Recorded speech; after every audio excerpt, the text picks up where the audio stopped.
Bismillahirrahmanirrahim. Assalamualaikum warahmatullahi wabarakatuh. Alhamdulillahirabbil alamin wassalatu wassalamu ala asyrafil anbiya'i wal mursalin wa ala alihi wa ashabihi ajmain. Wa ba'd.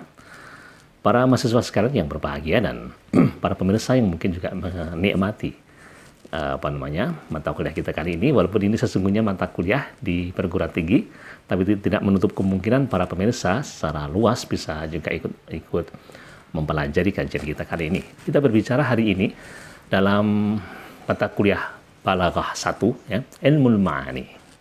Lebih spesifik kita sub kajian kita tentang balaghah dan uslub.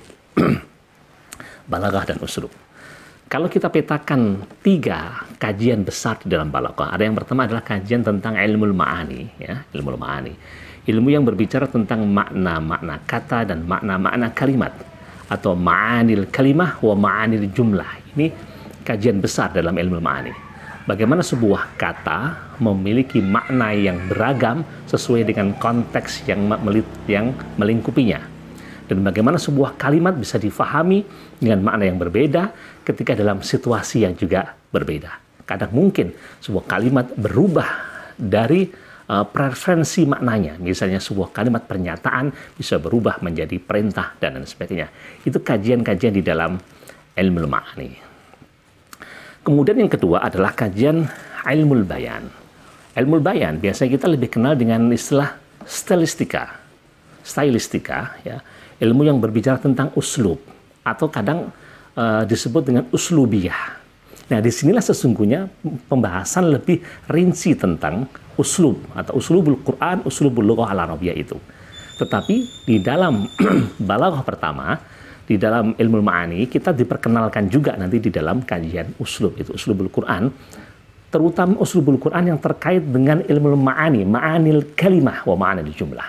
Nah, tentu tetap dalam naungan kajian kita tentang ilmu ma'ani, kita berbicara tentang makna-makna kata, makna-makna kalimat. Dan yang ketiga adalah bahasan tentang ilmu badi'. Ilmu badi' berbicara tentang bagaimana berbicara tentang muhasinat lafziyah dan muhasinat ma'nawiyah, estetika lafaz dan estetika makna. Ada sebuah kalimat yang kemudian di akhirnya sama sehingga menunjukkan rima yang sama. Kalau orang Jawa menyebutkan guru lagunya sama, oh itu disebut dengan saja. Ada yang kemudian memiliki pola yang sama dan seterusnya disebut dengan sebutan yang lain. Jadi ia indah ketika dituturkan, diartikulasikan, maka ini namanya muhasinat lafziyah. Ada kalanya yang memiliki keindahan makna, ya, makna yang mengecoh, makna yang kemudian membuat ia menjadi semakin rindu akan sesuatu. Nah, ini muhasinat ma'nawiyah. Nah, seperti itu. Nanti akan kita bicarakan lebih detail di dalam bab-bab yang lebih khusus lagi. Nah, hari ini kita berbicara tentang uslub, terutama sekali lagi bahwa yang menjadi kajian kita adalah Al-Quran. Nah, karena itu maka uslub yang kita maksud adalah uslubul Quran. Ada 3 hal paling tidak, ada 3 hal yang harus kita fahami ketika kita mempelajari uslubul Quran. Yang pertama tentang ma'anal Quran, ma'anil Quran. Yang kedua tentang mutakalim dan mukhatab atau sapaan yang dipakai oleh Al-Quran. Dan yang ketiga adalah tentang situasi atau kondisi saat turunnya Al-Quran itu. Situasi dan kondisi saat turunnya ayat Al-Quran itu. Yang pertama tentang makna Al-Quran. Jadi Al-Quran adalah sebuah kalamullah yang disebut dengan kalamullah al-mu'jiz. Ya? Kalamullah al-mu'jiz. Kalau dalam definisinya Al-Quran adalah kalamullah al-mu'jiz al-malkun bitawatur, kemudian wal munazzal ala qalbi Muhammadin sallallahu alaihi wasallam wal muta'abbad bi tilawatihi. Salah satunya adalah bahwa Al-Qur'an itu adalah kalamullah al-mu'jiz. Ia memiliki i'jaz. I'jaz itu kan keunggulan, keagungan. Dan di antara bentuk i'jaznya itu adalah ia akan memiliki makna-makna yang mungkin tidak difahami oleh orang sebelumnya. Bagaimana ketika Al-Quran menggunakan bentuk-bentuk kalimat, kata-kata yang satu dengan yang lainnya, yang tentunya itu juga akan memiliki makna-makna yang berbeda. Nah, ini sudah pernah kita bahas di kajian kita sebelumnya tentang bagaimana ma'anil Quran, ya, mengambil Quran. Langsung kita lanjutkan tentang bagaimana penggunaan mutakalim, penggunaan mukhatab atau sapaan di dalam Al-Quran. Allah Subhanahu wa Ta'ala sebagai sang mutakalim, ya, sang mutakalim di dalam Al-Quran, maka ia seringkali menyebut dirinya dengan berbagai macam cara penyebutan. Ada kalanya Allah menyebut dirinya dengan Allah. Innani anallah, la ilaha illa ana. Ketika Allah menyebut dirinya dengan Allah, maka sesungguhnya kata Allah atau lafaz Allah adalah lafzul jalalah, menghimpun semua asma dan keagungannya.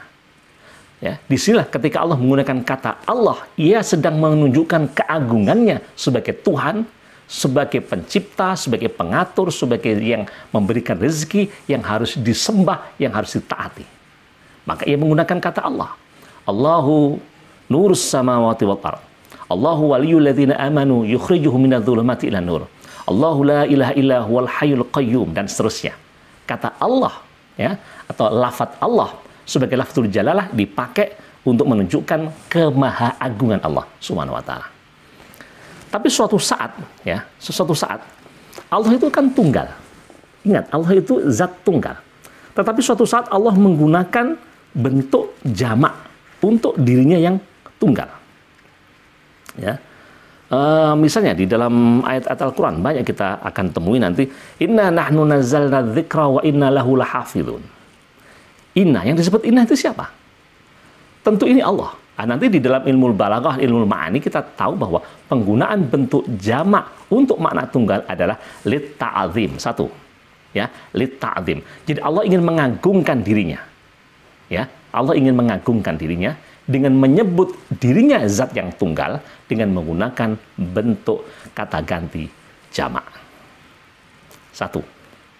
Yang kedua kemudian ketika analisis nanti kita lakukan, maka ternyata ketika Allah Subhanahu wa Ta'ala menyebut dirinya dengan jamak, tidak sekedar ta'zim, tetapi Allah sedang ingin mengkabarkan bahwa prosesnya adalah dengan ikut melibatkan pihak-pihak yang lain. Satu contoh ayat yang sudah kita sampaikan tadi, inna nahnu nazzalna dzikra wa inna lahu lahafidun. Sesungguhnya kamilah yang menurunkan Al-Quran. Kami yang menurunkan Al-Quran. Tetapi Allah memberikan pelibatan pihak-pihak yang lain, mulai dari malaikat Jibril, ya. Kemudian dari malaikat Jibril nanti disampaikan kepada Rasulullah Shallallahu Alaihi Wasallam. Paling tidak melalui malaikat. Wa inna lahu lahafidun, dan sesungguhnya kamilah yang akan menjaganya. Siapa penjaga Al-Quran? Maka kemudian bermunculan para hufat, para hafidul Quran. Ini salah satu yang mengindikasikan bahwa Allah berperan sebagai sang penjaga itu. Ia melibatkan pihak yang lain. Nah, tapi suatu saat Allah ingin menyebut dirinya yang tunggal dengan menyebut memang Allah sebagai zat yang tunggal, ana, atau tu, atau kemudian menggunakan ya mutakalim dan seterusnya, ya. Dan ini banyak sekali didapati di dalam Al-Quran penggunaan kata ana. Innani anallah, ana, gitu. Selain menyebutkan kata Allah, tapi ada kata ana. La ilaha illa ana fa'budni. La ilaha illa ana fa'budni. Kadang menggunakan kata tu, wa ma khalaqtul jinna wal insa illa liya'budun. Menunjukkan bahwa kemahakuasaan Allah bisa berbuat walaupun dengan dirinya sendiri. Nah. Dan lain sebagainya.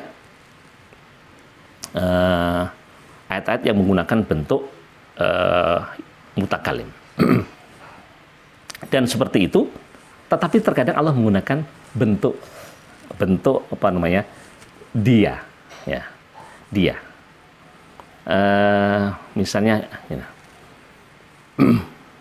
la ilaha illa huwa, tidak ada Tuhan melainkan dia. Ada aspek keindahan seolah-olah sesungguhnya yang diajak dialog itu nanti dengan Allah, tetapi Allah memalingkan kepada dia. Dalam konteks komunikasi, kita biasa menggunakan begitu itu ya. Kita sedang berdialog, beraudiensi dengan orang di depan kita, orang pertama dan orang kedua, tapi kemudian menggunakan bentuk pola kata ganti orang ketiga. Misalnya, kalau dengan bahasa keseharian kita, nah, kamu sebagai anak yang soleh, berbaktilah kepada orang tuamu. Karena dia adalah orang yang berupaya untuk membantumu menjadi orang sukses di dunia dan meraih sukses juga di akhirat. Siapa dia itu? Dia sesungguhnya saya. Nah, seperti itu.